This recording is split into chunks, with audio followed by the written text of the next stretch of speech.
Hey, how's everybody doing? Hope everybody's having a great Friday. Like I said, the stuff earlier, I just want to move on. You know, I wanted just to lock the comments on that video just in case if his community tries to come in and try to stir stuff. Like, you know, honestly, I really do appreciate every single one of you guys. Like everybody that watches me, anybody in the Ashes community that supports me, like, you guys are awesome. Like, seriously. And I did see a couple of you guys' comments. I just want to thank you again for those comments. But it's just more so like just to squash it, bury it, and then just move on. You know what I mean? That way it is what it is. Yeah, bury the hatchet now. It's time on his end if he wants to move on, or time will tell. Yeah, I mean, it will. Like I said, I feel like I've done my part. You know, he really doesn't have to do anything else. I hope. Honestly, I really do hope he watches the video, just so at least he gets a little bit of perspective. But if he doesn't, you know, it's on me. So it kind of is what it is. Let me see. Hey man, I just saw the comments are turned off, but I just wanted to say that I am sure that you will grow from this and become a better CC for Ashes. Stay strong. Dude, thank you so much, man. I really appreciate that. Thank you. And that's all it is, right? Like, I think, you know, for any kind of YouTuber that starts out, right, you're gonna go through things that, you know, you think you can do it one way, but then you have to reconsider, like, you have to reevaluate. And, you know, for me as a dad, like me as a first-time dad, there's been a lot of stuff that I thought was the right way to do something for my baby that wasn't right. So you got to like constantly evolve, constantly reassess. And, you know, I've never really been that person to be stubborn. I've never been that kind of person to be like hard-headed or, you know, anything like that. But let me see, your video was an 11 out of 10 for me. Definitely wish I could have been a better person like that. Cheers, bro. Well, I mean, and again, like, it's all, you know, and believe me, don't take this the wrong way. I'm not saying anybody in the Ashes community looks up to me. I feel like we're all equally peers, excited, just waiting for Ashes. But because I am making content and I am in this kind of a spotlight, you know, you're scrutinized for anything that you say. You know what I mean? So I don't mind being scrutinized for an opinion that I have, but to be scrutinized for like my behavior and all that stuff, like, nah. Like I should have been better. I will do better. And the only way you can do that is by your actions, you know. And again, I could, you know, say anything eloquently or whatever, but you guys will hold me accountable in the future if I mess up or, you know, whatever again, which, you know, I don't think I will. You know, I've been that advocate, and I've said this before, you know, remember the whole punched in the face analogy that I was giving like a couple of days or almost like a week ago with like stories and stuff? Like, yeah, I got punched in the face, you know, like, but I feel like, you know, I took it on the chin, you know, I got up, reassessed, and, you know, it is what it is. So anyway, still in the internet here, it takes real courage to admit your mistakes and dying on a hill when you are wrong in the end. Well, yeah, and then and again, I've seen content creators do that and it never works out for them. So again, I am a super duper small time creator, but I want my foundational steps towards me becoming an even bigger creator, you know, to just have a better foundation, right? To stem from like me growing and me learning and me evolving and stuff like that. Like, you guys, like, if I ever make it as a creator, like, I will remember you guys, like Nemesis, Firebrand, Pockets, like all you guys. Like, I mean, you guys have literally been here with me literally since the beginning. And I honestly look forward to that future. And Skip, dude, welcome, man. And I think it's going to be a pretty awesome thing. So with all that said, let's get into the AMA questions. So I have all 20 something questions that I wrote down on my notepad from you guys. I honestly did not get any more submissions from people. So if people, if anybody didn't like give me something as far as like a question, like, this is it. So I will be posting this at the end of the night. So let me see. Did I miss the drama talk? Well, yeah, you kind of did. I streamed that in the beginning. So Baba, if you want to watch that video, it's already up. It's like 11 minutes long. But now we're just going over the AMA questions. And Baba, if you want a question on this, I'm gonna send out to my community to vote. So if you don't do it, then you're not going to have a question submitted in order to be voted on. So let me see. Is anyone asking about the crafting mini games? We have not seen them. No, I don't think anybody so far has asked about the crafting mini games. So do you want to ask a question, Muscles, on the crafting mini games? Let me see. Was Plain View Rising Scrub the thing you chose not to participate in? Okay. All right, Muscles. Well, let me know.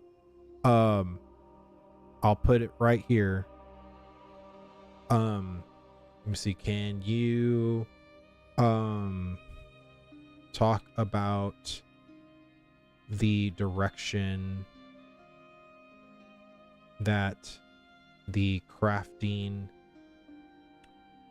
mini games are taking in Ashes of Creation's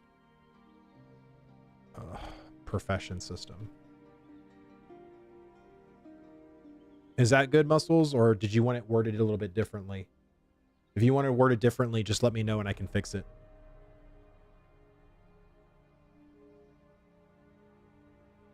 No, that's good. Okay.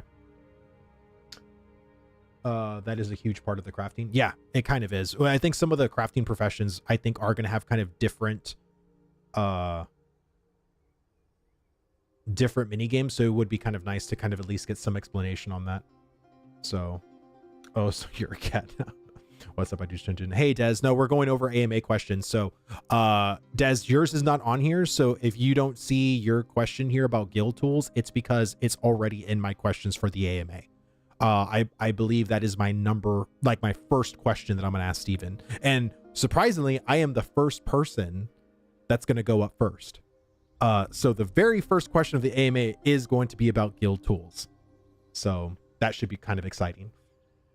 No problem, man. And again, I know my guild wanted to know about guild tools. Every guild leader that I've talked to wanted to know about guild tools. I think it's literally going to be a very good opening question because, hey, we got a lot of guilds. We got a lot of people that, want to know about stuff.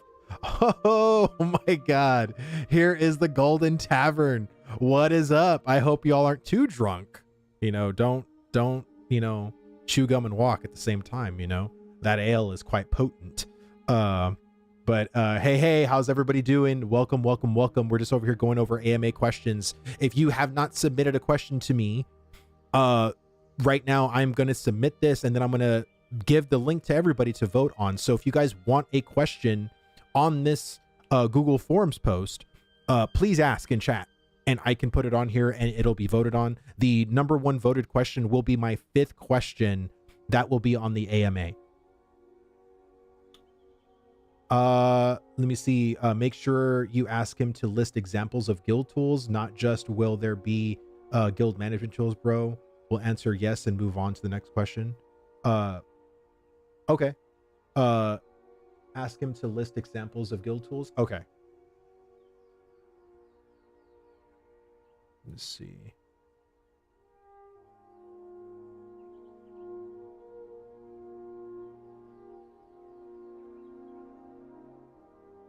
Give me 1 second. I want to do that before I forget. I gotta go to the... Oop, I can't show you guys that. 1 second. Let me see.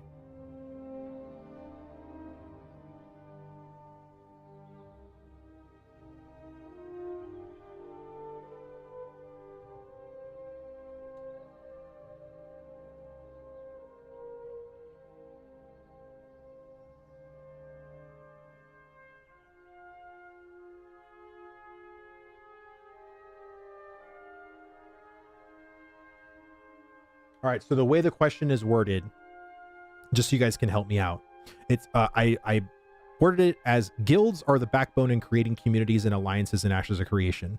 The guild tools in most MMOs are not great as far as UI goes and what we can see as far as player data. Can you give some examples of guild tools that are going to be in Ashes of Creation from a player data perspective? Does that sound good to you guys? Do you think that sounded like a very, well, like a very good way to present that guild tools question?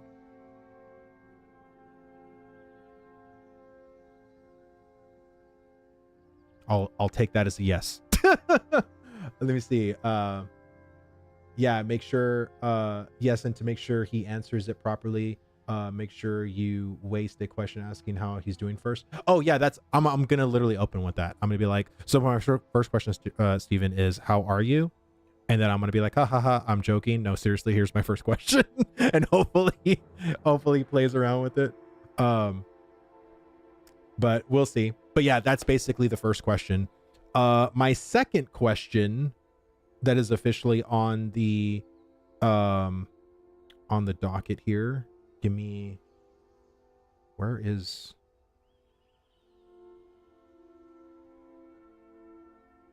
it go? Here it is. Jesus Christ. Sorry, I have so many windows up. So my second question is, can you explain the philosophy on how there is a singular option for tank main players or healer main players, and how much customization would there have to be in the base kit along with the augment system? That is my second question.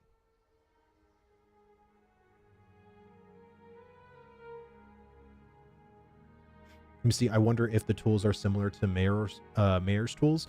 Well, I think the tools, like, again, there has to be a lot of really, in my opinion, very in-depth guild tools because of how many systems there just are in Ashes of Creation. I mean, if you look at it just from a profession perspective, like the API for guild leaders and officers and what they can actually obfuscate from players as far as data goes, the less Google Sheets guild leaders have to do, the better, right? So not only being in track of like guild gold, but also like guild, like player professions, what level those professions are. Can we have hyperlinks of those professions? Like if they're not online, can I look at their professions to see what recipes they have? Like stuff like that. Like, and that's just out of the example of professions. Like, again, there's other tools that I'm sure guild leaders want as far as like being able to look at information from their players. So I personally think that's a very like important question to ask. Let me see. Oh, hi, Steven. Please don't cough. And how are you tending your sandals? Right? Let me see. At the start of Alpha 2 is important if any questions are asking about what's going on in, or what's going on in Alpha 2. Alpha 2 is supposed to end feature complete. So I am assuming any questions regarding what will/will not be in Alpha 2 mean the start of Alpha 2. Yeah, I mean, again, there's a lot of stuff that isn't going to be at the start of Alpha 2, and as Alpha 2 progresses, they're going to add more and more and more systems. So, you know, as we get at the end of Alpha 2 and we get into Beta 1, Beta 2, like that's when the polish, that's when all of the like the true refinement and everything. I really also hope they do a lot of like pseudo launches, right? Like server breaks, you know, weekends where people can go in and break servers and just invite as many people as possible. Like, I really hope that's kind of like what they do. Let me see. Steven, are you a socks and sandals kind of guy? Oh my God. You see, honestly though, like when I talk to him my 1v1, I really want to ask him, my goal when I talk to him on a 1v1 is to ask him at least 45 to 50 questions. Like, I am not even exaggerating on that number. I want to ask him as many questions as possible. However, I honestly do want there to be a portion where we don't talk about Ashes. Like, 'cause I feel like Steven, every single time like people want something from Steven, it's always about Ashes. And I would just love, honestly, I would love to talk to him about aliens, even if it was for like 5 minutes. Because I love to, I can talk some alien, you know, some alien stuff. You know, and I'm just really curious to see how nerdy Steven is when it comes to like aliens. So, and again, it gives him like a reprieve from, because he's talking Ashes at work all day. He goes home, it's all Ashes. It's like, I'm sure sometimes he just wants to turn off his brain a bit and not think about every single analytical and detailed question about Ashes of Creation for 2 minutes. So, yeah. I mean, usually your 1v1s don't usually start off by talking about Ashes. At least they didn't in the past. Well, yeah, I always try to open up with, like, you know, what's your history in MMOs and everything like that. I feel like we've gotten that question from Steven a lot, right? So I think I might ask him something like not related to MMOs to start with, but just talking more like general stuff. Like, hell, I might talk aliens for the first 5 minutes. I don't know. Probably not, because I know Ashes people, as soon as the interview starts, they're like, who cares about aliens? Like, talk about Ashes, you know what I mean? So I don't know. Like, I'm still trying to think of like how I want to prepare the 1v1, but you know, we'll see. It's personally all about, you know, I want to like give Steven, you know, a good back and forth. Like, I want it to feel more like a discussion than this question, answer, you know, like, because I know people just want as much information out of Steven as possible. But I also know that there's a lot of information that Steven just can't give us because they're either not ready to talk about it, they're not at a finished point to talk about it. So that's why usually I try to ask about philosophy, because philosophy, even if they don't have something solidified, like, you know, in the game, they can at least talk about the philosophy of what they're intending for a certain system or what they're intending for a certain game loop. And I think that's actually more telling sometimes than a very specific answer. So let me see. Hey, Vlhadus, are you in-game PvP guild event streamer or just an opinionated informational streamer? So for me, when I start Ashes of Creation, I'm going to do damn near everything. So in Alpha 2, I am going to test my butt off with every system. I'm going to PvE. I'm going to PvP. I'm going to break down the talent trees, abilities. I'm going to test. But yeah, I am going to do as much as I can. Like, I am not that kind of streamer that just wants to do one thing and one thing only. But I am here to test. And I am going to test every facet of Ashes of Creation and give my honest opinion as to how I feel about every system. That is my goal. What made you, let me see, what made you want to make Ashes into a video game from your Pathfinder homebrews? Okay, Golden Feather Tavern, I will put that as a question. Give me a second.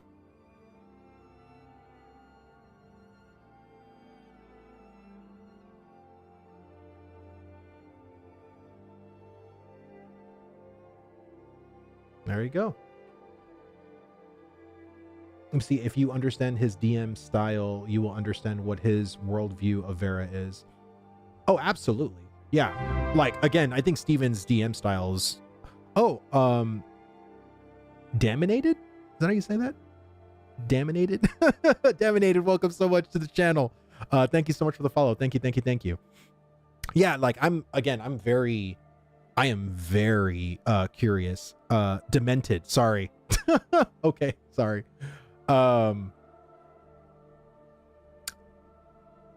Des, dude, thank you so much for the sub, man. Thank you. Really appreciate it. With a mint for the pun. Okay. Nice. Okay. Sweet. Okay. I'm going to leave this up for now.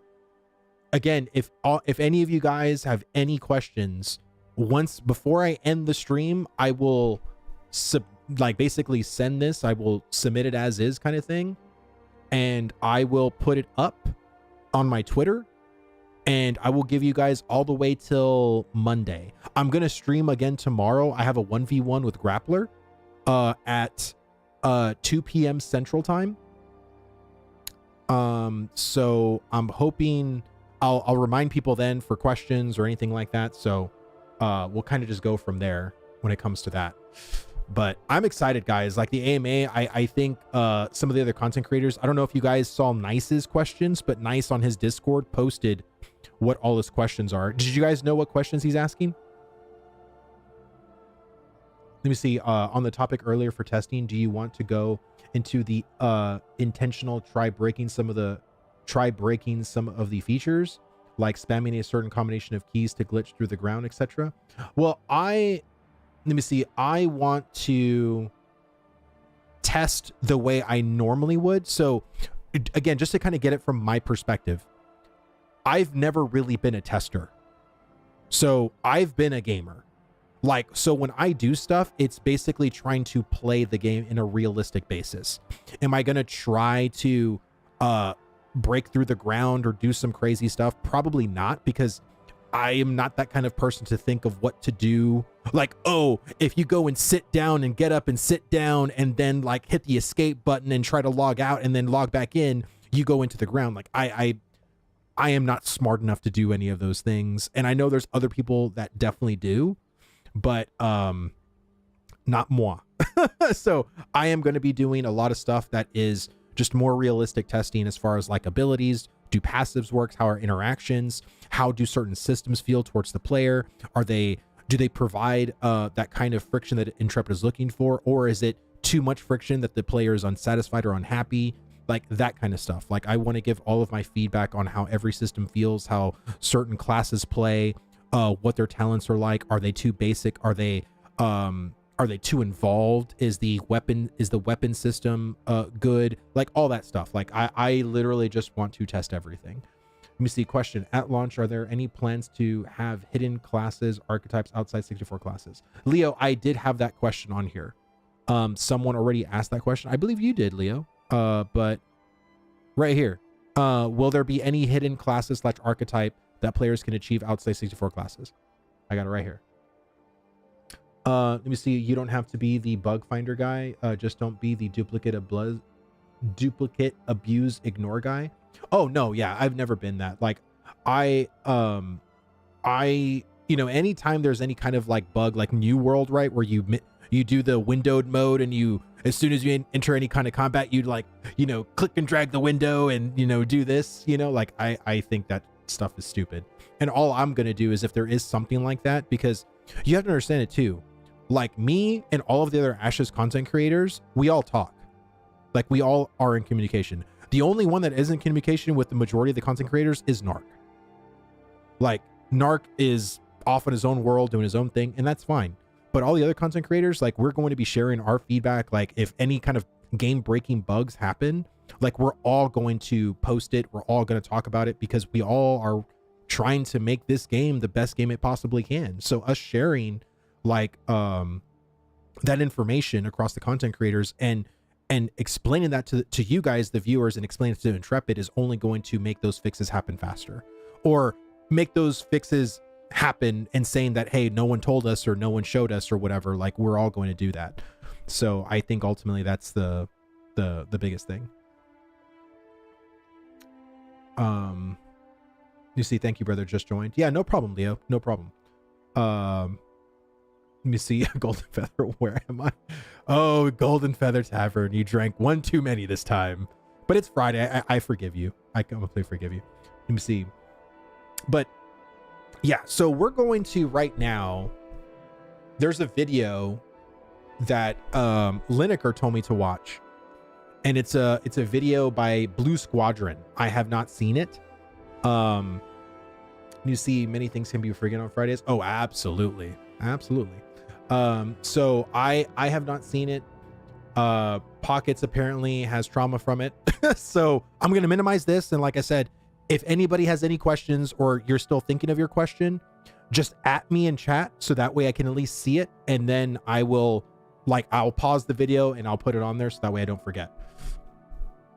Let me see. Oh boy, if you couldn't handle the Jimmy video, please don't watch this. Well, like I said, I hopefully, have learned. So let's, let me see how I keep calm, Vlhadus, while watching Breathe. All right. Let me see. Oh, Jamie said this is the video that we should be more upset about. So prepare yourself. Okay. Well, this is the true test then for me, right? So, let's get into it. All right. Let's pause here.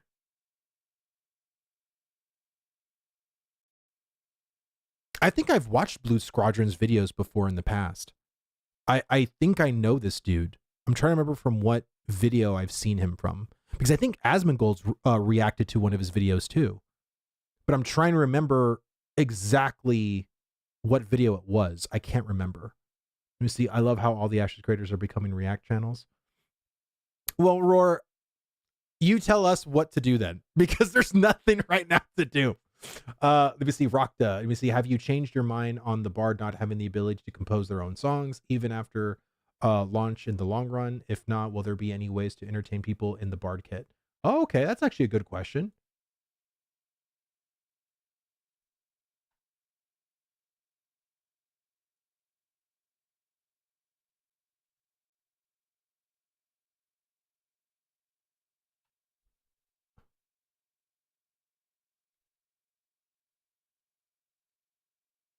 Let's see.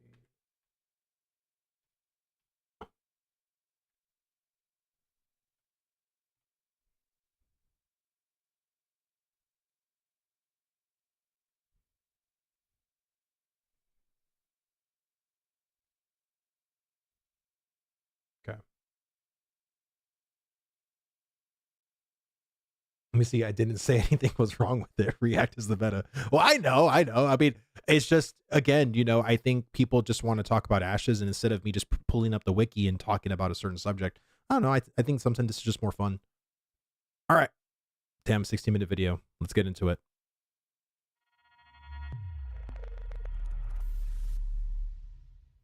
Okay, I have a short video. One of the biggest I have a short video. Somebody submitted this to me. It says, "Why is Ashes of Creation taking so long?" Hopefully, he has an answer. I love this video from the Ashes of Creation haters is it's taking too long. It is taking too long, man. It's been in development for like 10 years. It's been in development for 7. However, there are some details that many of you are not aware of, and that few are pointing out. Yeah. So I think it's so we're doing Inception. This is like the 3rd dreamscape, where within a dream, within a dream, within a dream. Hopefully, we do not go further, because then it'll become more and more unstable. So let's keep it.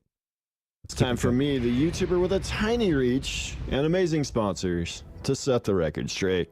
First, I want to talk about MMO development times. MMOs are highly complex and take a long time to develop. Black Desert took 1.5 years. 2 years technically, start to finish. Ashes is going to be on the high end. Was that true? That Black Desert took 2 years to make from start to finish? We see. Just need Asmongold to pick your video up next. Okay, so he's wrong about that. I've never played Black Desert Online. Again, when I looked up the length of time it took to make all of the major MMOs, like World of Warcraft, Final Fantasy, ESO, BDO, like usually it was all 5+ years. Like I haven't seen an MMO be done less than 5 years. So let me see. Vlhadus Rect and Blue Squadron reacted to yep, that's right. End of development times, but there are several reasons for that, which I will get into later in the video. But first, let's look at how long it took to develop the current popular MMOs. You know, we just talked about simps and like simping culture in Korea. How is that any different than spending money on Ashes of Creation? If I put more money into it, it will be a good game. If I give her more money, she will love me. How is this any different?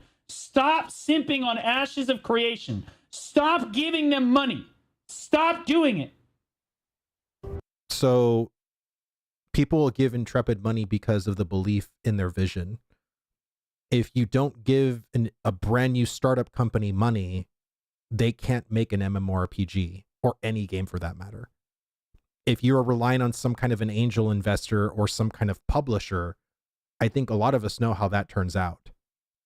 I think Steven and Intrepid Studios are trying to go with the grassroots campaign, and that's why they did a Kickstarter, because Steven had a vision for an MMO, and he wanted to see, is this vision something that other people want as well? And clearly, they did.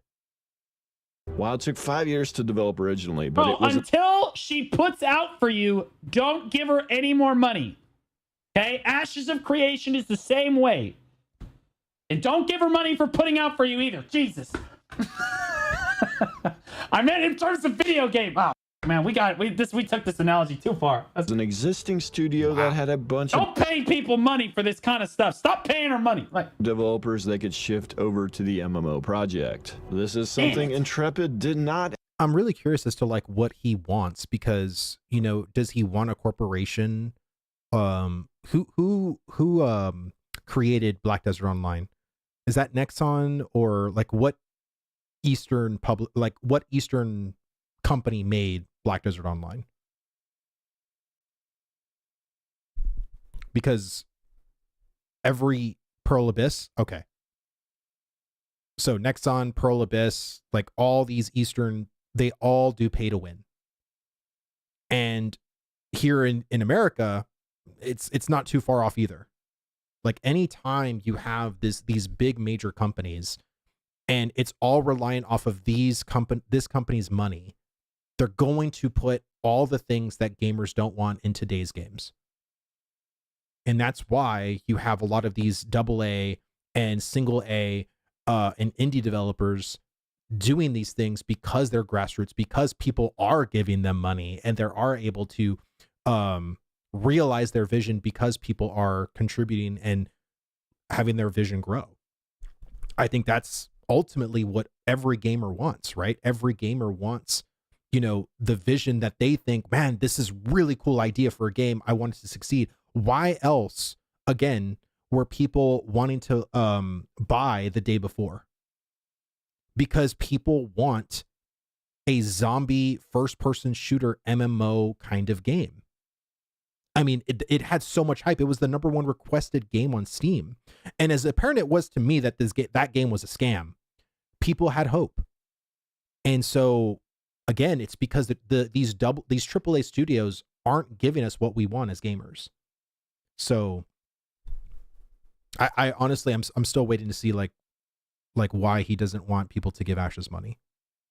Have the luxury of. Also, WoW at launch wasn't We had great it, at and then we all in lost it. comparison to modern standards. There was minimal content, a massive amount of bugs, and the polish wasn't there yet. It just happened to be a time when that was the state of all MMOs. Yeah. It was an easier time to launch an MMO because the standards hadn't been raised yet. An Also MMO true. that tried to launch today with the features and level of polish. well, WoW kind of paved the path, right? Of course it was going to have bugs. Of course it was going to have issues, but it launched more polished than anything else we had ever seen.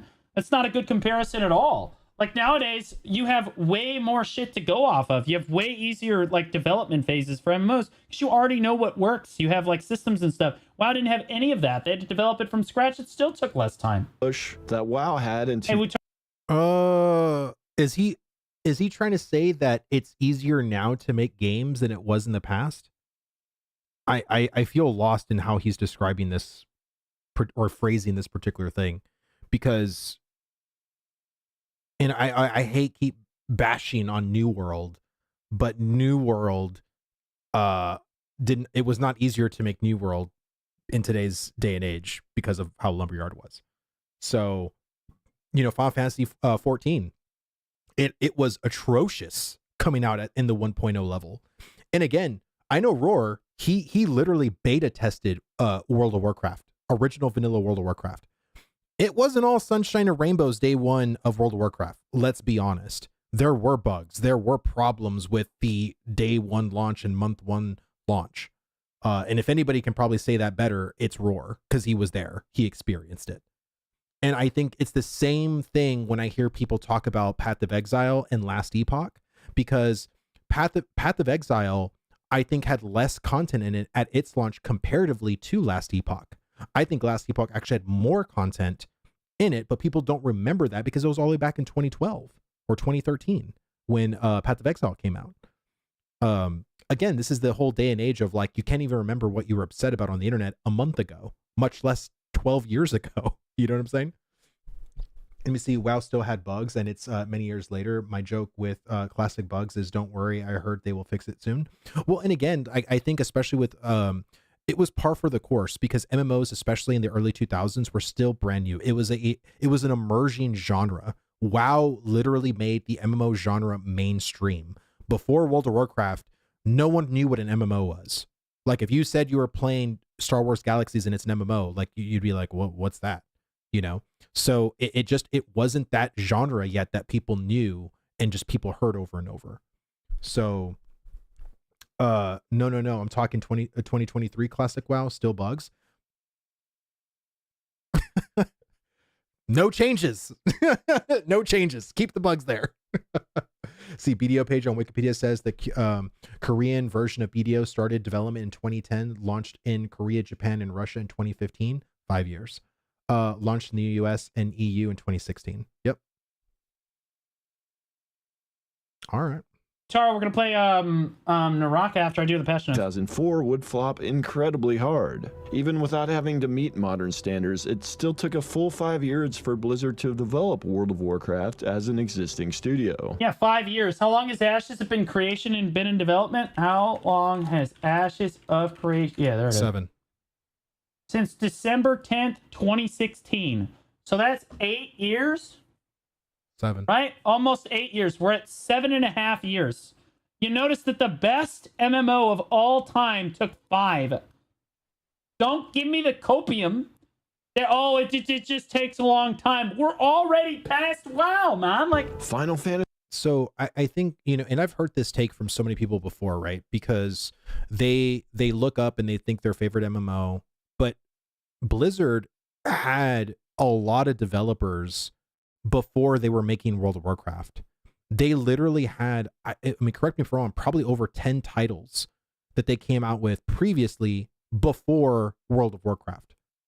So Intrepid in December of 2016 had probably less than 5 employees, and not all of them were developers. And so once they did the Kickstarter in May, I still think they had less than 20 developers or less than 20 employees, like all around. Blizzard had way more than 20 employees at day one of making World of Warcraft. So it's a very inaccurate comparison because you have a fledgling company like Intrepid comparing to almost a juggernaut at this point with Blizzard in 2001, you know, or was it 1999 that they started World of Warcraft all the way to 2004. So Intrepid now has barely almost gotten to over 200 developers, right? And so it's one of those things that it also doesn't help that Ashes of Creation is literally one of the biggest MMO projects you've probably ever seen on paper. So you're literally saying, well, it took WoW 5 years, but what are the systems that World of Warcraft had? You know, they had dungeons, they had raids, they had their classes, they had talents, they had professions, quests, and that's it. Like, literally. Like, how many systems are there in Ashes of Creation? Over 25 of them. That all of them have some kind of an interconnection with one another. Like, to me, it's a very unfair comparison. Oh, Strauss, dude, thank you so much for the follow. Yard, thank you so much for the follow too. They had multiple studios already. Yeah, exactly. They're also going about it completely different approach. So there isn't anything to compare it to. Oh yeah. Yeah. Again, like I feel like when you're trying to compare, especially like, oh, it took WoW X amount of time. Like, why is Intrepid taking so long? I just think already you're already doing a very unfair comparison, because every single MMO that we're trying to describe all came from AAA studios. All of them. Like, you think of ESO, BDO, World of Warcraft, Final Fantasy 14, like all of these MMOs, New World, they had hundreds of developers day one of their project. Riot, they're making their MMO. I'm pretty sure that they don't have less than 20 people working on their MMO right now. So that's the reasoning why Ashes has literally taken as long as it did. And like, I still think it's probably going to be 2027 for the live launch of Ashes. Like, I think Alpha 2 is going to take about 3 years. I do. And I think people like Blue Squadron are going to be really upset once they get into Alpha 2 and realize how little content there is to play. And that's why Steven said what he said during this last live stream about how this isn't a playable game yet. This is testing a lot of the major features and interactions with how you feel and how the game reacts, and you giving that feedback. And, you know, we'll have to just wait and see.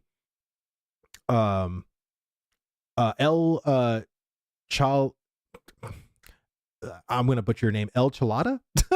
Thank you so much for the follow. Thank you. Let me see. I had followed him, a fellow teacher and streamer. He lost his teaching job due to issues with streaming, and I wanted to support him, but listening to his demeanor in this video and uneducated takes that gets proved wrong, yet he still holds his position, just not someone I want to watch or listen to. All right, Pockets. I mean, I completely understand. I don't know Blue Squadron. I don't know that he used to be a teacher or anything like that. Wait, wasn't that the video that Asmongold was reacting to? That he lost his teaching job because some teacher told on him from school, and then he ended up getting fired and stuff like that. That's this guy, right? Okay, I remember seeing a video from him. Okay, now I have it in my head all straightened out. Cool. Let me see. Streamers will never act like that, though. Let me see. In these small parts I have seen so far, he seems a little obnoxious. Maybe he's just very heated at the moment. No clue. Well, and again, not to mention the shit I did, reacting. I honestly feel like I love having the accountability of my chat, the content creators and everything like that. And honestly, my wife was the one that really pointed out to me, like, if he doesn't have anybody pointing this stuff out except his chat or accept comments, it's just going to fuel his rage even further. But I actually had people that I really love and admire tell me, like, hey dude, you were kind of unbecoming of how you acted. And I reassessed. Like, I think, hopefully every content creator comes with the moment, but sometimes they need to go through it just a little bit more, Fantasy 14 took 5 years for its first launch, which the integer 5 is lower than the integer 7.5. So failed, or 7, and then I guess. relaunched 3 years later. 7.5 so in total, isn't 8 it? years. Yeah, almost Again, 9. This was an existing studio. And here are a bunch more currently popular MMOs. Yeah, and you'll notice that none of these are hitting 8 years, except for 8 years Korean launch, 11 years Western launch. Okay, so Lost Ark took some time, but they weren't teasing it over our heads, asking us for more money the whole time. Okay, so like Lost Ark took 8 years, but like they weren't literally. So, and just to say, Blue Squadron, Steven has said repeatedly to not purchase his pre-order packs. Like, repeatedly. If you go and watch a lot of the older streams from like 2020 to 2022, you can probably hear him say, if you are still on the fence for Ashes of Creation, like, please don't purchase the Alpha 2 package. Just, watch your favorite streamer play the game and wait till the game goes live. For me, that was one of the main reasons why I wanted to support this company, because Steven didn't seem like this money hungry kind of dude. And he also could have played it into the fact that, guys, like, we're this very fledgling studio. We really need your support. Please buy our pre-order packs. Like, we have some really cool cosmetics. Like, I think we've done a really awesome job. Like, please buy our packs. He could have been that way too. And I think a lot of people would have supported him that way as well. But that's not how he was. He literally said to people, please, if you're on the fence, don't buy our pre-order packs. Just wait. See our progress month to month. And I think that was a very genuine thing for Steven to do. So let me see. It's reverse psychology. We got debated into pre-order. Let me see. When was this video made for context? I don't know. Let's see. When did Blue Squadron come out with this video? Literally a day ago. Literally 1 day ago. So on the 2nd. Well, you're not wrong there. All right, let's keep going. Because I've actually seen this video from Rive. This is an amazing video, and this is why I respect Rive so much, because he is a smart dude and he does his freaking research. Asking you for $700 more to play their next Alpha 7. You know what I mean? Like, what are we talking about? It's not even close to the same. No wonder people are upset about this game. Do you note that many of these projects came from existing? BDO did not take 5 years. We watched a video on it recently. It said it took them a year and a half from like the very start to basically their beta test. And then it took them another half a year after that. So it took them like 2 years. And they were a new studio. Much smaller. MMOs and their development times. BDO took 4 years. Well, even still, even if you do put 4 years, we watched the video that said 2, so like that's where I get that figure. But even if it did take 4 years, it's still half of what Ashes have taken, and Ashes is nowhere near ready, guys.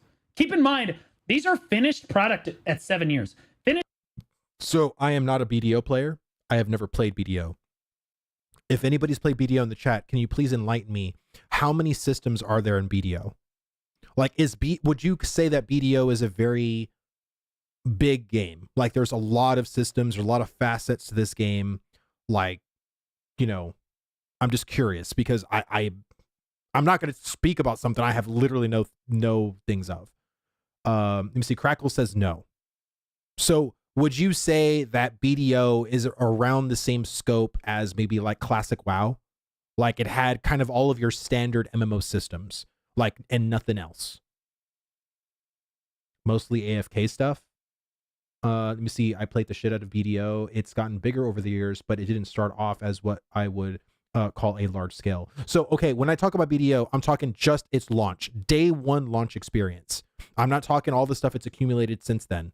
Like, at launch, was it a more basic MMORPG with its systems, or did it have more than just your BDO systems, or more than just your average MMO systems? Your character is only one class. There's only like maybe 5 to 10 abilities. Okay. BDO is pay to win. The streamer has allegedly spent $18K on it.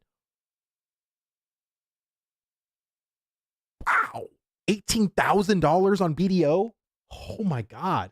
BDO, I had a box price launch. It was in depth. The best thing about BDO is the crafting / harvesting systems for armor and gear upgrades based on RNG. Okay, so okay, if Ashes is 100%, let me get perspective here. If we talk about all the systems that are in Ashes of Creation, right? The node system, profession system, the 64 class system, religion system, the naval system, the tattoo system, the enchanting system, the like the story arc system, the monster coin system, and all of that equals 100%. Juxtapose that to BDO. What would the percentage be as far as like system ratio to Ashes? Would you say it's like 60% to Ashes, 40% to Ashes, like in regarding to its systems? 15%? Like, how big is the BDO world? Is BDO's world really big at launch? I'm talking just at launch. Was BDO's world like monstrous? So I see 15%. Every other MMO is under 50%, 60 to 70% in my opinion. BDO's 25% of Ashes of Creation. BDO 1 to 20 to AOC. Holy crap. Okay. Well, that gives me a better perspective. Okay, let's keep going. Finished product at 5 years. Finished product at 4 years. Finished product at 6 years. Ashes is, guys, they announced that there's going to be 7 biomes. They have 1 biome done. They announced like 2 or 3 continents. They don't even have one section of one. So there's 2 major continents. There's not 7 biomes in total. I think there's 19 biomes in total across both continents. Steven did say that we probably are going to get into 5 biomes at the start of Alpha 2, which I believe is the Badlands, the Sandswall Desert, the Riverlands, the Tropics, and I think the Dunskill Mountains. So, again, like I think, and this is what I've been saying, guys, is that there's a lot of people who have a little bit of information and they exacerbate that to think they know, oh, okay, I heard this information, I'm just going to roll with it. Because again, your average person isn't going to go too much in depth and research the way we would.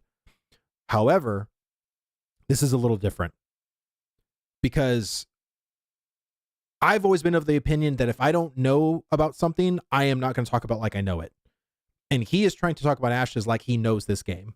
And I think that's the problem that I think sometimes content creators have is they're like, well, I have a huge understanding of this MMO. So when I hear like a 10-minute video on this big, huge game like Ashes of Creation, I just know everything about Ashes because I've watched this 10-minute video. You know what I'm saying? And I think that's, we're going to get a lot of these guys. Like you're going to see a lot of blue squadrons start popping up from now until Alpha 2, and just wait till Alpha 2 starts. You're going to see them pop up like weeds. It's going to be everywhere. Let me see. Didn't Steven say like 7 biomes are finished? Well, he says that the majority of the content that is finishing is on the western continent, which is where the Riverlands is. Steven also says that they really truly haven't started anything on the eastern continent yet. Like they've been truly focused on just the western continent and all of its biomes. And that's why I've had the opinion that the Alpha 2 is going to take 2 to 3 years, because you have these big, huge zones like the Riverlands, which the Riverlands alone is bigger than the entire world map of New World. So I think to some players, they don't truly understand how big Ash's map is, because you have to fill that map with content. And content is not very easily something you'd come by. Yard, seriously? Yes, I am serious. The Riverlands biome alone is bigger than the entire continent of New World. Just to give you perspective. Yes. Let me see. 7 biomes finished from an environment perspective, not content. They have not given how many we will have at A2. And Veriz, I think you're right. I remember Steven talking about that, and that's why Margaret keeps saying that they're going to give us like a whole, like what's at the start of Alpha 2, because stuff may have changed, you know, but I'm just talking conceptually, like what Steven has said in the past, and just trying to relate to potentially Blue Squadron, whoever else is going to watch this video. Vlhadus, all these creators out there know exactly what they're doing. No need to apologize. Invite them on the 1v1, keep it moving. Oh yeah, Vale, for sure. And honestly, I would love to talk to Blue Squadron.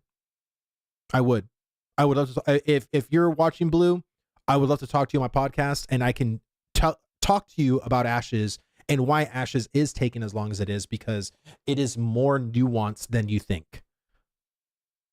Continent done. They don't have like 7 of the 8 races aren't done. Like, guys, like they're so far from a finished product, it's not even close. Do note that many of these projects came from existing developers, or the scope was incredibly simplistic. Mm-hmm. I would not say that any of these, the scope, okay, the scope was really small, true. But like ESO is not a small scope. Bro, ESO was a big project. Huge. So he's, what Rai was saying is it's smaller than scope than Ashes. It even says so right here, Blue. Existing studio, much smaller scope than Ashes, because if you were to literally go to the wiki page on Ashes and look at every single system that Ashes of Creation is trying to do and how in depth they're doing those systems, it's massive. This game is literally huge. It is the most massive game I have probably ever witnessed. Let me see. Does he know what he's doing though? Yes, one controversial video and maybe a few more will get big views, but if so, badly researched or out of touch. Who wants to watch the next video in the future? Sure as hell won't be me. Well, and again, Skip, like I feel like there's just content creators that they think they have a grip on a project, and because again, a lot of these MMOs that are coming out are very small in scope. I mean, look at New World. New World was insanely small in scope. It really didn't do much of anything that an existing MMO was already doing. And so I think, again, you just see this MMO that has this huge ambition, and you don't take it as that. You just take it as them just twiddling their thumbs and not doing anything. But I can assure you, they are probably working hard and as fast, probably faster than these AAA studios probably would be doing. I honestly believe that. I think the developers at Intrepid are working faster than any developer would at a AAA game, because these devs are passionate. The devs that work at Intrepid would probably willingly work till 9 p.m. like when they started at 8 in the morning, you know, and it's because like they have that vision. They know like what's at stake here, and they're all gamers. That's one of the other reasons why like I respect the hell out of the studio. I think a lot of people that are knowledgeable about AOC, they do the same. Well, yeah, and I think again, like this is why I think it's important for us as content creators of Ashes of Creation to enlighten people, because they're, you know, every month they do these hour, 2 hour, 3 hour live streams, and I think the average person isn't going to watch that. but they will watch a video that Rive makes. They will watch a video that Roar makes. They will watch a video that Stequino makes. They will watch a video that the Golden Feather makes, you know. But I think it's one of those things where you can't truly explain the true scope of Ashes in a 10-minute video. I mean, even Rive's everything we know about Ashes of Creation in 2024 is like a 2-hour and 30-minute video, and even that is an awesome video. But man, that video, like, it's just a lot to unpack. And I think, again, these kinds of content creators, because they're still stuck in their home MMO and they hate it. They hate it. They want to be somewhere else, but they're stuck playing their current game and they want to break free. And yet they see this other MMO that's taking too long in their heads, and what the hell? What's going on? And I think that's Blue Squadron's role, right? Is like, he's not understanding the true scope. Lazy Peon did the best job. Oh yeah. I mention all of the, like, the niche Ashes, because I consider us still niche because we're super small. But I mean, yes, Lazy Peon has done phenomenal work as far as like letting people know the broader scope of Ashes of Creation. Guild Wars 2. So is Guild Wars 2. Eve is a bigger scope than probably even Ashes is. Now, like, saying that Eve is a small scope compared to Ashes is crazy. That's crazy.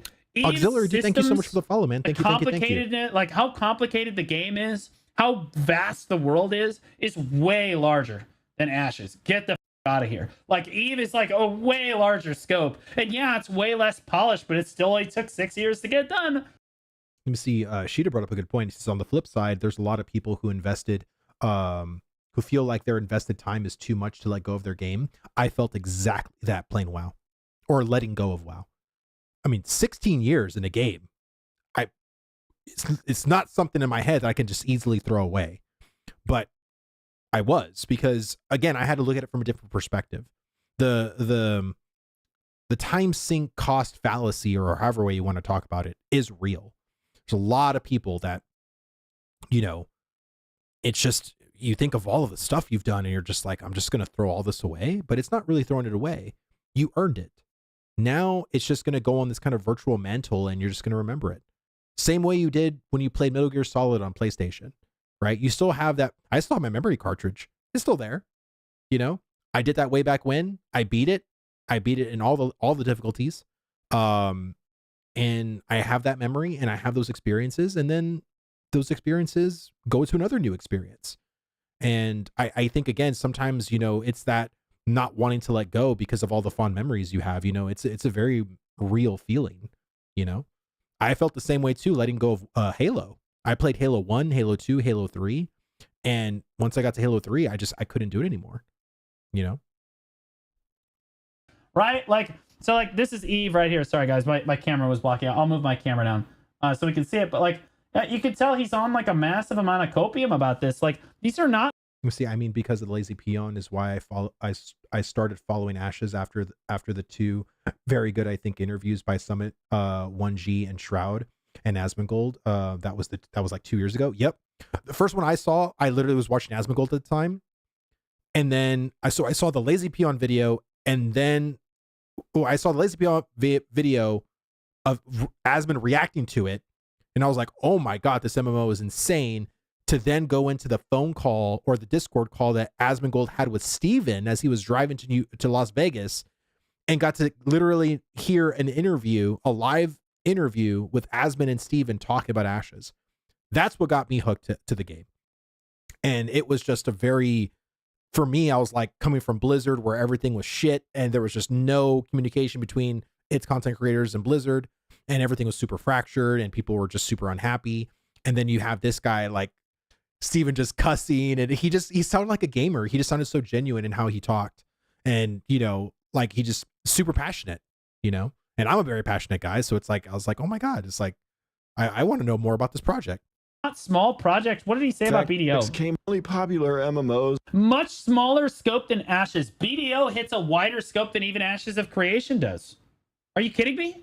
BDO came out in 2016. We have like all kinds of systems in the game. It hits a way larger game. Like BDO is massively complex systems that are way more in depth than Ashes. Ashes' most complex system is the Tetris system that you have for the inventory. Yeah, BDO is a sandbox. Yeah, I know. Like, there's nothing in Ashes that makes it incredibly hard to grasp, right? Like the thing that Ashes is trying to do, you've got seasons, okay? And like the world evolves as players like do stuff. Okay, sure. The node system. But like aside from that, the combat is way less of a scope than BDO is. The life skills are way less developed than BDO's life skills. Look at like sniper hunting in BDO. Look at like the fact that you can ride around on your horse with a giant ass musket and hunt down griffins. I don't see anything like that in Ashes. Are we kidding? Like the bartering system, right? Like trading as a concept, like. I mean, you're gonna have player made stalls. You're gonna have regional auction houses. You're gonna have 21 professions: gathering, processing, crafting. I don't know how in depth they're going to be comparatively to BDO, because again, I haven't played BDO, but they're going to be way more in scope than World of Warcraft was. At least that's to my knowledge, because that's where where all of my knowledge comes from as WoW. So, yeah, the life skills that aren't even developed yet. Well, I feel like the professions are still being worked on, and we really, truly, even through that artisanship preview that we saw, was just a preview. It was a very small scope of what that system is really going to entail. And I think, again, this is the problem sometimes of when a person like Blue Squadron watches that artisanship preview and they just think, oh, because they're taking it into BDO now. How long has BDO been out? So since 2016 to now, it's been a little like less than like 9 years or 8 years that BDO has been out. So when he's literally thinking of all the stuff that BDO has, he's thinking about it in 2024. That's not how you juxtapose what Ashes is doing in an alpha stated game to your BDO experience. You have to take your BDO experience to 2016 when the game launched, because that is in my opinion, a more fair comparison. But again, even that, if BDO was a brand new studio, then it is probably a pretty fair comparison to do that with. But I still think Rive was right, and it is much smaller in scope. Because again, I know Rive does his research. Keep in mind his audience is a lot of BDO players, of course. You know what I mean? And they're gonna take Blue Squadron's opinion because they are BDO players. It's the same thing of whenever you see Asmongold and all of the WoW players that are in his chat, because that's all they know. They're just WoW brained, In their development times. They're all saying all small scope. These are all way bigger games than Ashes is. Like, that many of these projects came from existing developers. New World should have been in development. Should have been in development longer. Tiny scope. Are you kidding me? What? Or the scope was incredibly simplistic. Okay, what's his definition of a scope? His definition of a scope. Like, my definition of a scope is, okay, how many systems are in the game? How complex are those systems? How much time do you have to spend learning those systems? Okay, but if that's your definition, then I agree with Rive. New World has a very tiny scope. There's not much to New World that takes like dissertations to write out as far as like how systems are explained, or it's not an overwhelming experience. You have 3 buttons. You have a very small talent tree for your weapons and skills. You basically pick up stuff. You have like a bag, that you start off with that's weight based. Like there's wars and stuff like that. Outside of that, am I missing anything? Is there any other major system that I'm not talking about from New World? Again, I haven't played New World, but I do know a little bit about it. But I think, again, if that's his definition of scope, Rive is still correct. Right? So, like, to me, like, the scope of a game, I think EVE Online probably has, like, the biggest scope in which it's trying to cover, like, a massive amount of shit and the amount of complexity in the game, right? But, like, most of these MMOs have massive scopes that they cover, like, at least on par with Ashes, if not better. Scope equals cope. In That's fact, fair. no MMO on this list has a scope as complex as Ashes. Another important distinction, it is much harder to launch an MMO these days than it was in 2004. What about 2016? What about 2020? How is it harder? You have Unreal Engine 5. Shut up. It's not harder. Unreal Engine. So it's not harder, but the reason why is because players demand more. And Steven knows that. Every MMO, like New World that's come out, has been basic in scope. And there isn't enough content to give there isn't enough content for players to last longer than a couple of weeks to a month. And what Ashes is doing is providing that content in a way that you can't just beat, or I have nothing to do in Ashes of Creation in a month. And that is what Steven and the team are trying to accomplish. And I think with every theme park MMO, maybe not BDO, again, I don't have the BDO knowledge, I can't speak on that. But a lot of the theme park MMOs literally take, if you're a brand new player, less than a month to basically get to the point of being bored. And you're like, I have nothing to do. I don't know what to do. I feel like I've done everything. Like, what's going on? And you're just kind of like, you feel like you're SOL, you know? And Ashes is not only making a lot of the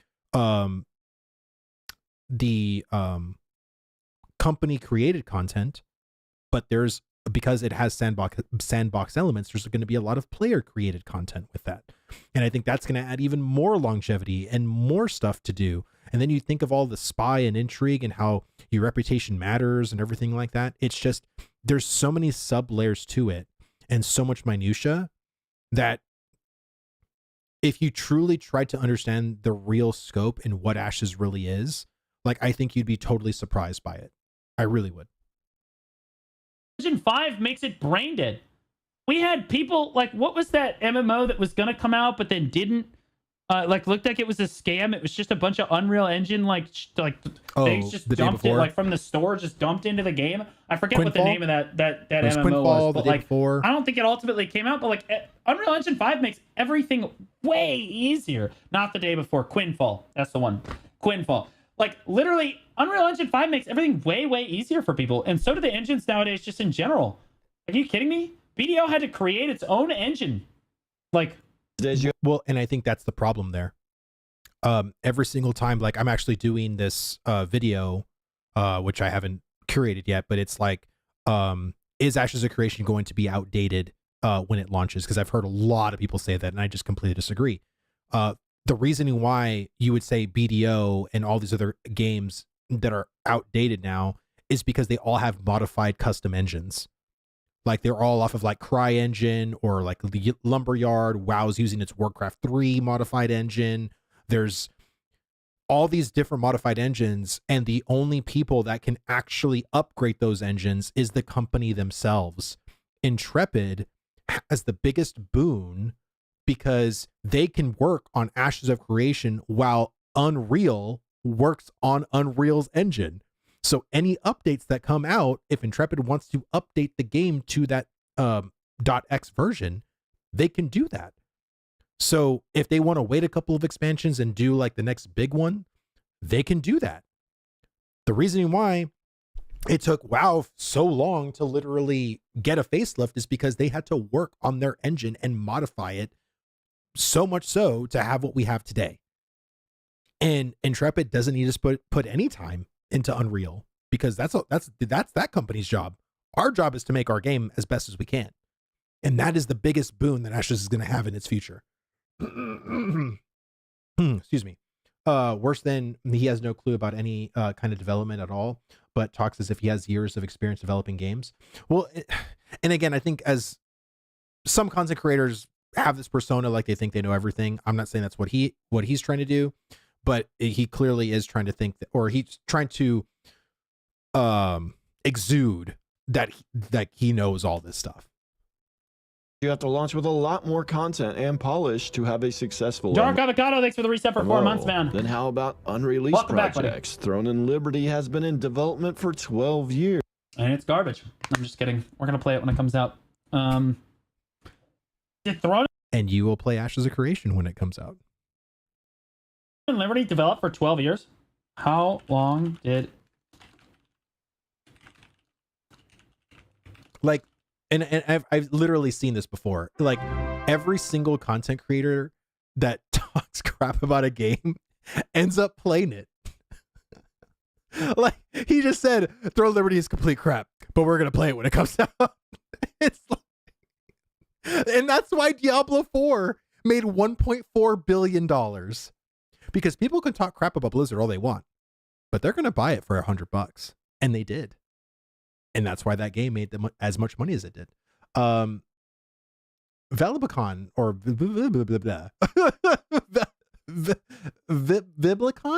Viblicon. Thank you so much for the follow. Thank you. You can always, be entertained by my inability to read names.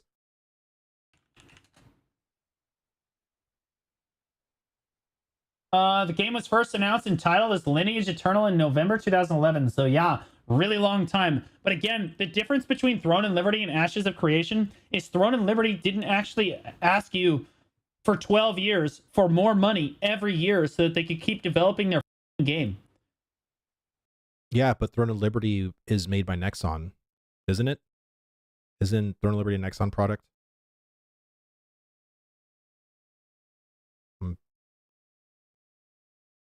NCSoft, sorry. NCSoft. Yeah, I was like, I knew it was one of the big companies. And that's why they didn't ask you for a single cent, because they have a multitude of developers. They have a multitude of money at their disposal. So they didn't need to ask you for anything.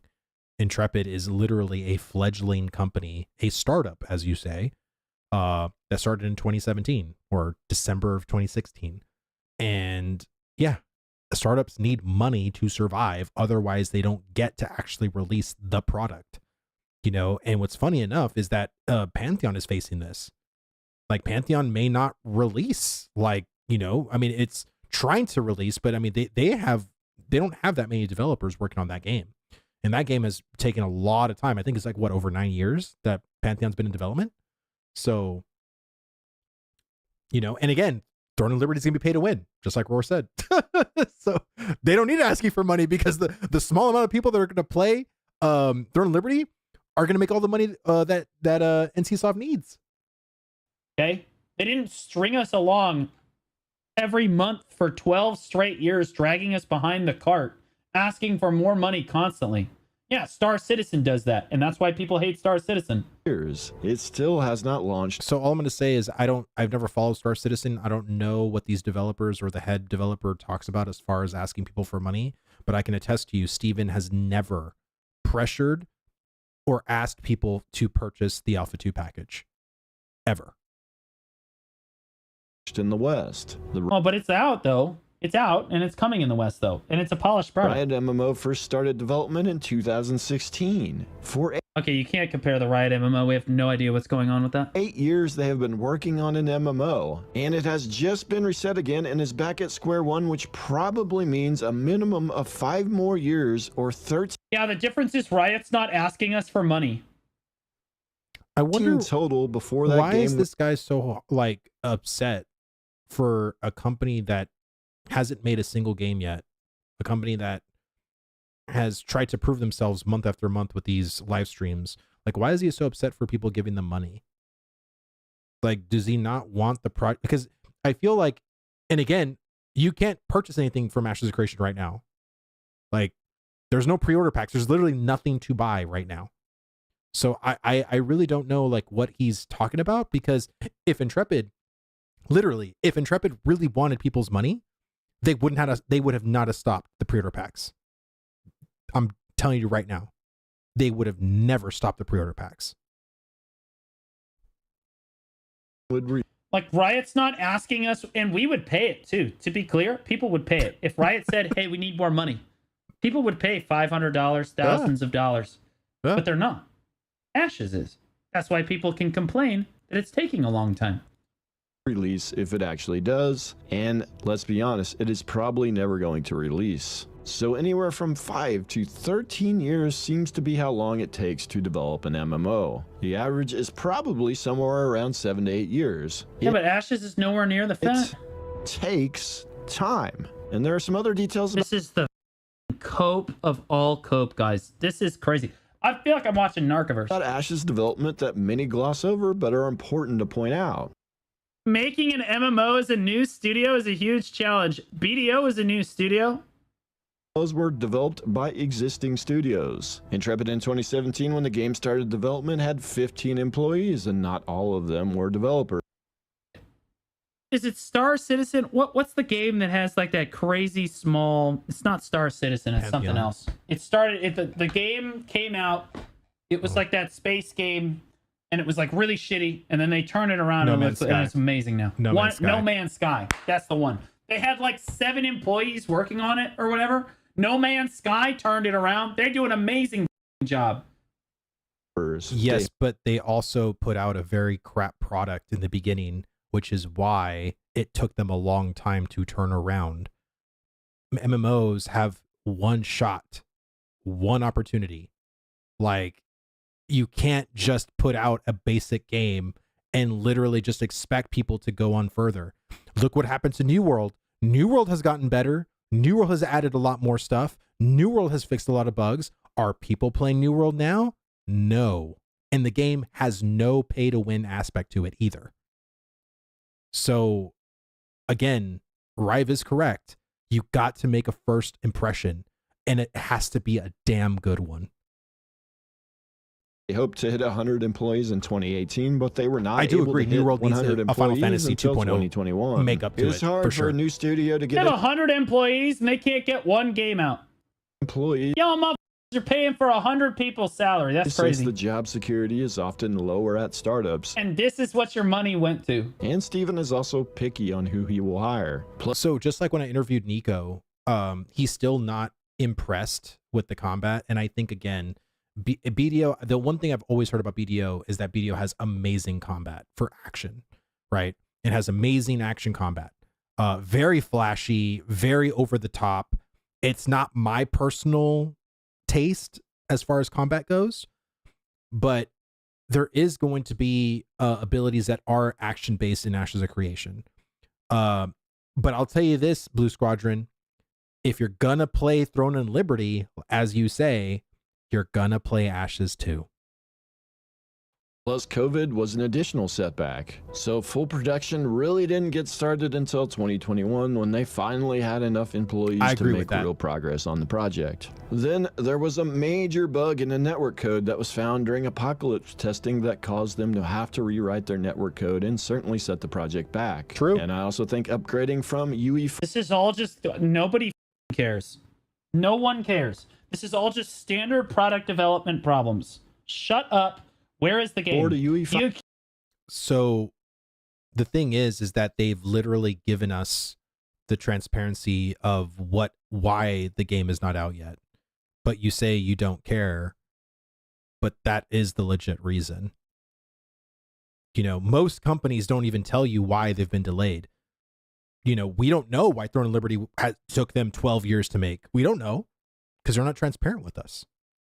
You know what I mean? And again, we're not giving Throne of Liberty any money yet, but it doesn't matter because it's going to be pay to win garbage. But Intrepid, because people have been given the money, they've been open and transparent with, hey, this is why. And I think that's good. You know, now you know. Let me see. Remember, they kept saying the customer is always right. This is the reason why the statement is bullshit to begin with. Let me see. I won't let him save me now. I have a few of these saved. I told you he gets proved wrong by the video and by the chat. Still chooses ignorance. TNL gets money from the Eastern release, right? I don't know if TNL gets money from the Eastern release. I mean, I'm sure because it's out there. Like they are getting money, so they're just taking their sweet time with the Western port. That box price is hard to ignore when they just forever keep working on it. Keep asking for more money. Where is the product? I've set the project back some as well. Which these types of delays and setbacks are Excuses, normal yeah, with nobody cares. MMO development. You Yeah, just they're never normal. hear about the vast majority. Why did everybody else get their game out 10 years before you did? Because most developers develop MMOs in a completely closed environment. If they got it 10 years before they did, they would have been in the negative third year. Like, what are you talking about?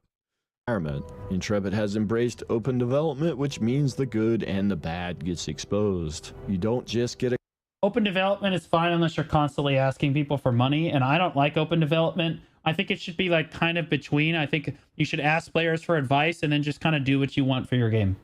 Because if you ask players don't know what the hell they want, man. If you try to get caught up trying to make everybody happy, you'll end up making nobody happy. That is true to an extent, but again, Intrepid is not asking people for their money. I just want to be, every time you say that, I'm going to keep saying that, because I think you have a misconception that they're literally asking for money. They're not asking you for money. They had stuff for sale that they literally then told people, if it's too expensive, please don't buy it. Please wait. Like, watch your favorite streamer play it. Like, that's not usually what other startup companies do. People, most times they will encourage you, please go buy our $200 game. Please go buy our $500 game. Like, that's what they do. Intrepid didn't do that. Carefully curated experience. You get it all. And you can't buy it anymore either. The final reason Ashes is taking so long. The game is massive. It just is. There is no way around that. And on one hand, I've always viewed... I don't know about you guys. I would rather them release it as a smaller world. I'd rather them just release the game as like part of the main continent, right? And then just release expansions for it every like 6 to 12 months to make it bigger. But like keeping it small at the start at least makes it feel like an alive world. I don't really care that the world's going to be massive. Then I just don't ever get to see anybody.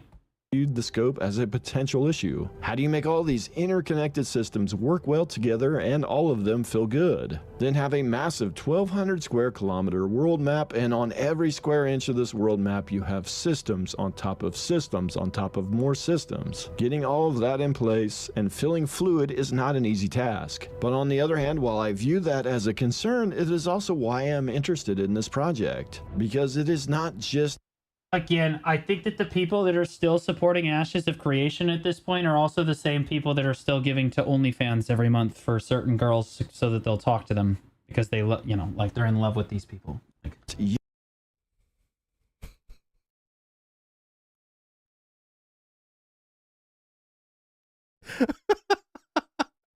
The only OnlyFans that I subscribe to is Richie SH's feet pics. That's it. I can guarantee you they are the most amazing feet you've ever seen. So if you have not seen Richie SH's OnlyFans for his feet, I highly encourage you to, because yet another WoW clone. there's nothing you can say or do to give them reason. It is aiming big. It is trying new things, and that the queen knows, you know what I mean? Like they can do no wrong. It's my nerd. It's exactly the same. Boner raging. And of course, speaking of nerd boners, Rivalations is live again tonight on Twitch. Tomorrow, he's going to talk to Q. Look at this shit, bro. Like, Ashes of Creation is underhyped. It's true. Underhyped? That's crazy. That's crazy. Here's the video right here. Okay. My favorite thing is when it says it looks like a 2010 game when it's not even in beta yet. Yeah, that's the problem, is it's not even in beta yet, and we're on almost year 8 now. It's like visiting a house that's being built and it's only bricks for now, and someone says it looks like an abandoned building. It doesn't even have paint on it. No. Ashes of Creation, that's a good analogy. I like that. No, Ashes of Creation is that house that's been being built on the goddamn corner of your subdivision for the last 8 years, and like every 3 months they add 4 more bricks to it. But it's a constant construction site, it's a constant eyesore, and it's always there, ruining the house value of everything else around it. Thank you. So I don't even know what to say to that. Wow.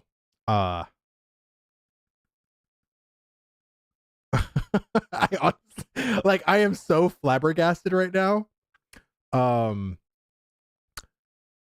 Whew, man, this was a video. this was a video. Let me tell you. Wow.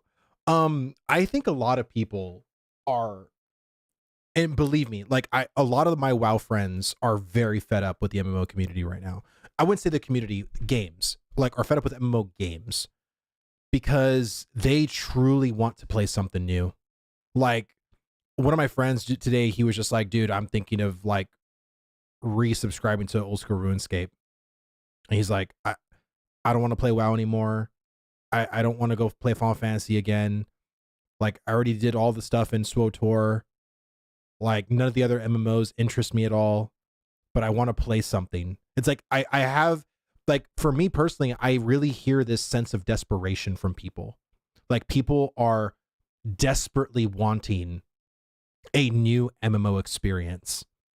And again, Intrepid can release something if they wanted to, like if they truly wanted to. But what would that do?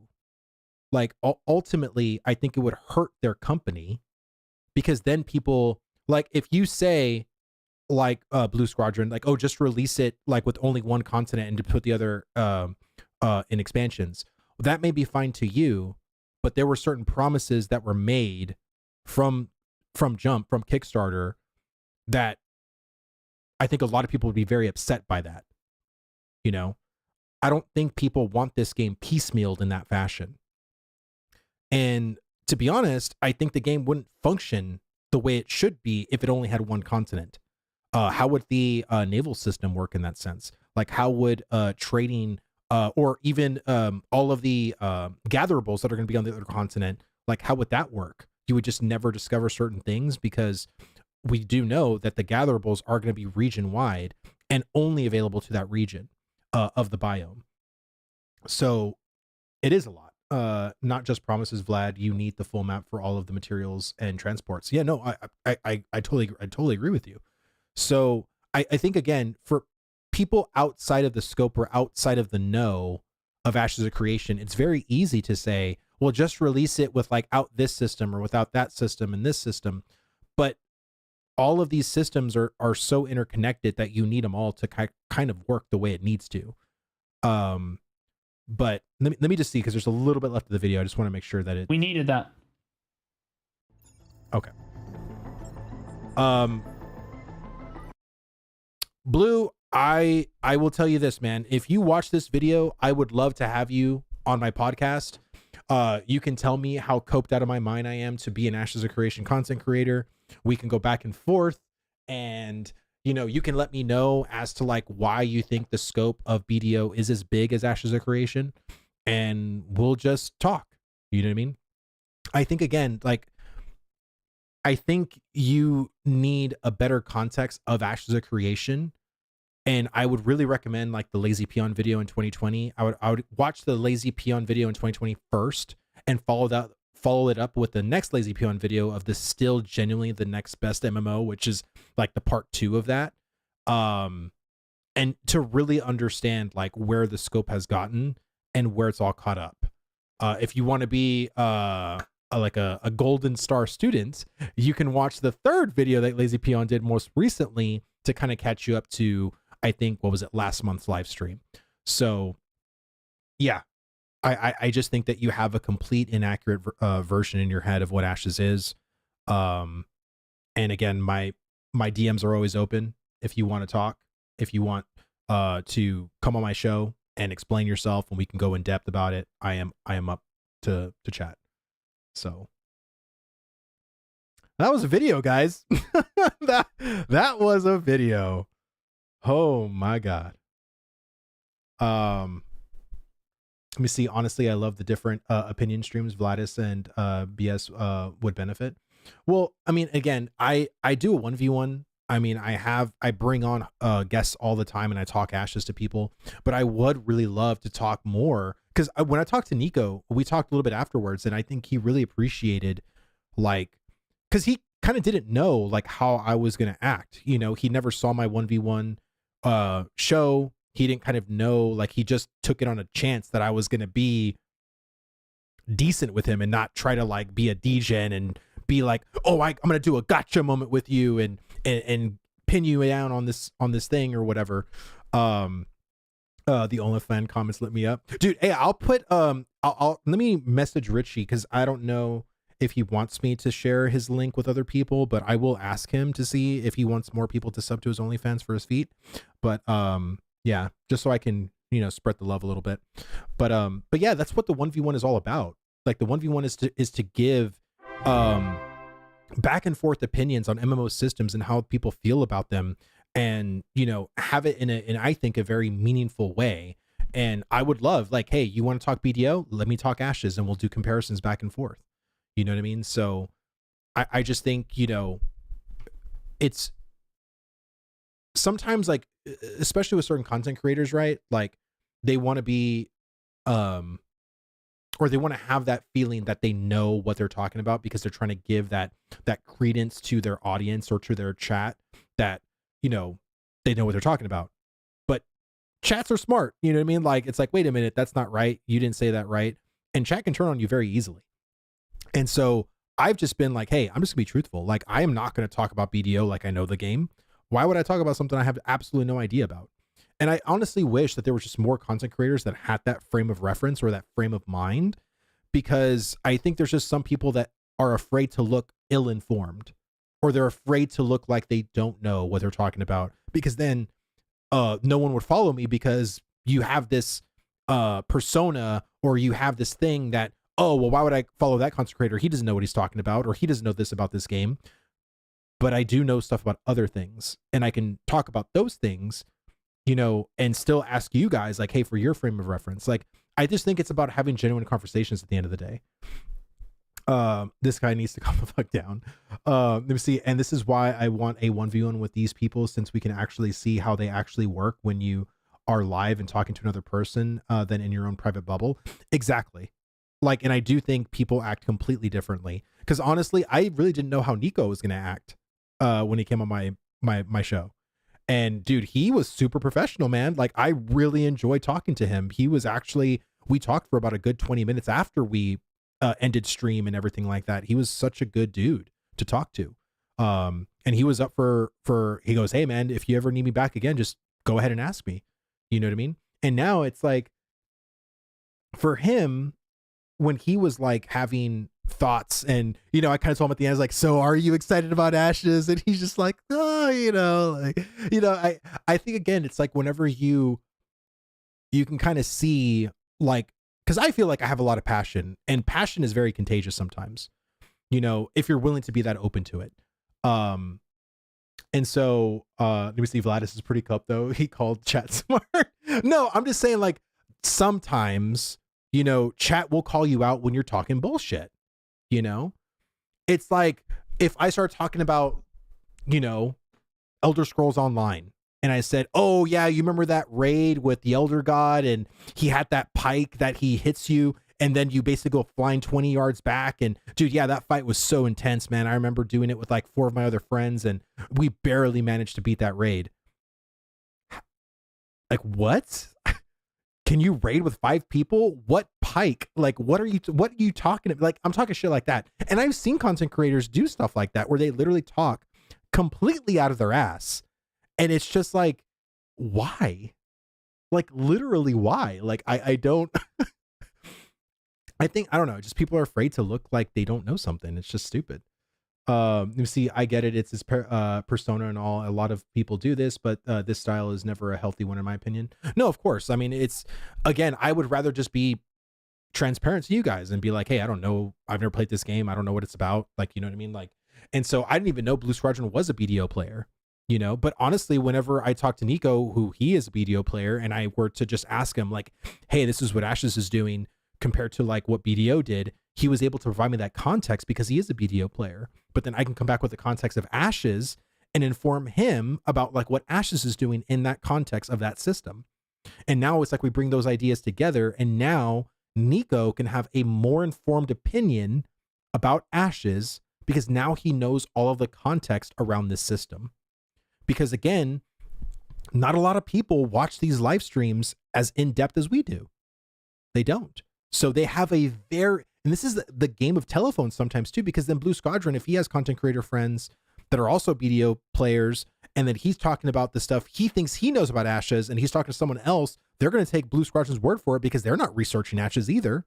And then it gets even worse because now they have secondhand information that was already wrong.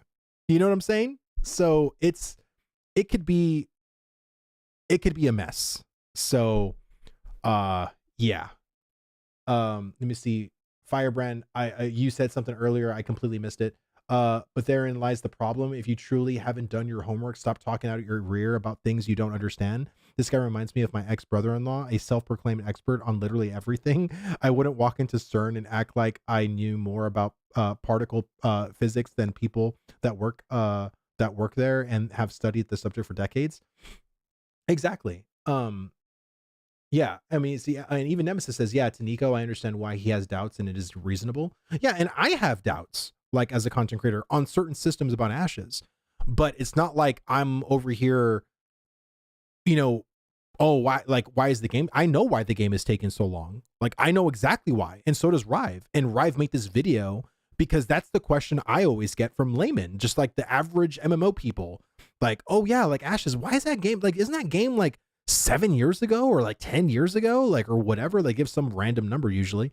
And I'm like, yeah, but I mean, this is all the things that Ashes is trying to do, and this is how crazy all the content is. And like, honestly, when I just try to explain the node system to people, they're like, oh damn, yeah, okay, I get it. Like, I get why this game is taking forever, because it's like I have to take almost 10 minutes just to try to explain what the node system is going to do for the game and the gameplay loop that the node does. Like, it's a lot. Like, it's literally a lot. Let me see. We don't really have to, and they will all come to play Ashes when it launches. Yeah, just like he said, like, he talked all this crap about Throne of Liberty, and then he immediately says after that, but we're gonna play it day one. We'll be there, chat. We'll be there. It's just like, well, yeah, but you'll be there for Ashes too. Okay. And again, like, I don't know, did he ever mention if he bought a pre-order pack for Alpha 2? Because maybe that's why he's upset. Maybe he's upset because he actually bought a pre-order 2 or an Alpha 2 pre-order pack, and he hasn't played Alpha 2 yet, right? That might be the case too. Because he's like, I paid you guys money, where's the game? This is the kind of thing that always happens when it always is the game of telephone. Yeah, 100%. Didn't SWTOR take like 8 to 10 years to make, and was like was with Bioware, EA. Yeah, it was Firebrand. It took a long time for Star Wars to come out, and even when it came out, it had such a bad launch, dude. That first week of Star Wars: The Old Republic was terrible. I was there. I experienced the first couple of days because one of my WoW friends wanted me to play it. So I didn't even get to play it. I purchased the $15 a month monthly thing, and I didn't even play the game because the rubber banding was so bad. It was unplayable for the first week. And so I just was like, I'm not going to worry about this. I'm just going to go play WoW. And honestly, like, I just never got into it. I didn't get to it till years later. But yeah, the launch, like, you can even go watch, there's some videos about the launch of Star Wars: The Old Republic, and it was people, I don't know, again, I think against just people's brains, they don't remember like these launches, man. Some of these launches are just terrible. Let me see. Wouldn't you be a little bit better informed if you spend so many bucks on the game? It would be in your own interest, but then again, if you really spent 18K on BDO, he's probably unhinged when it comes to money and games. Let me see. Probably. I mean, to spend that kind of money on a game, that's just like wild to me, like literally wild. Let me see. I was there. I didn't have a bad experience for the most part. Saved a few disconnects. No, yeah, I could not. And again, I was playing Sith, because I remember literally playing with my Sith Marauder. And it was, everywhere I went, like, it looked like everything was going smooth, but then it's like I would just get jumped and rubber banded like all the time, and then I would get disconnected and then go back in to be rubber banded all of time. And it's just like to do combat when shit's rubber banding, it's so annoying. I mean, you guys played Alpha 1. Like, the rubber banding in Alpha 1 was pretty terrible, wasn't it? Like, it was just, it's annoying when you get rubber banded. It's just like, ugh, I'm trying to move forward, guys. Like, you're not letting me move forward. Yard, thank you so much for the sub, man. Thank you. Well, guys, I am going to start going because I got to take care of the baby. It's 9:30 my time. I've been streaming for almost an hour and 45 minutes. So I am going to, where is my list? Here is my list. Okay.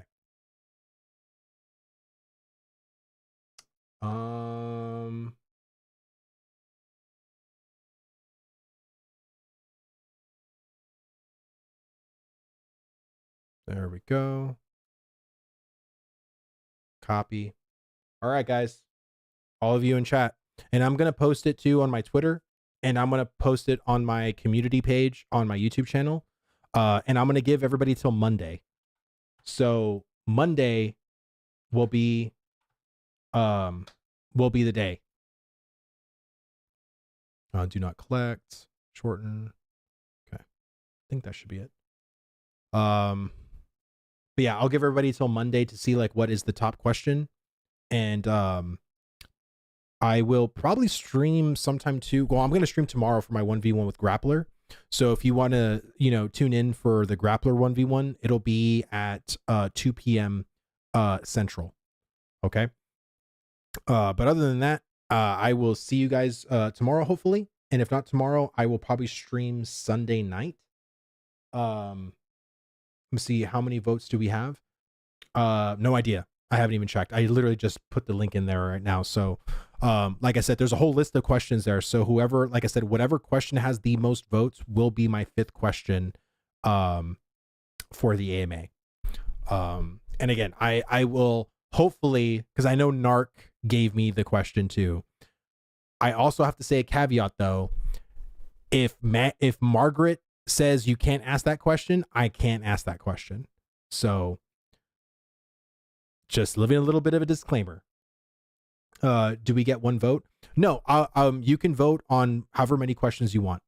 Like, I'm not going, if you want to vote for all of them or vote for just 4 of them, like vote for whatever ones that you think are the best questions. And like I said, whatever gets the most votes will get it.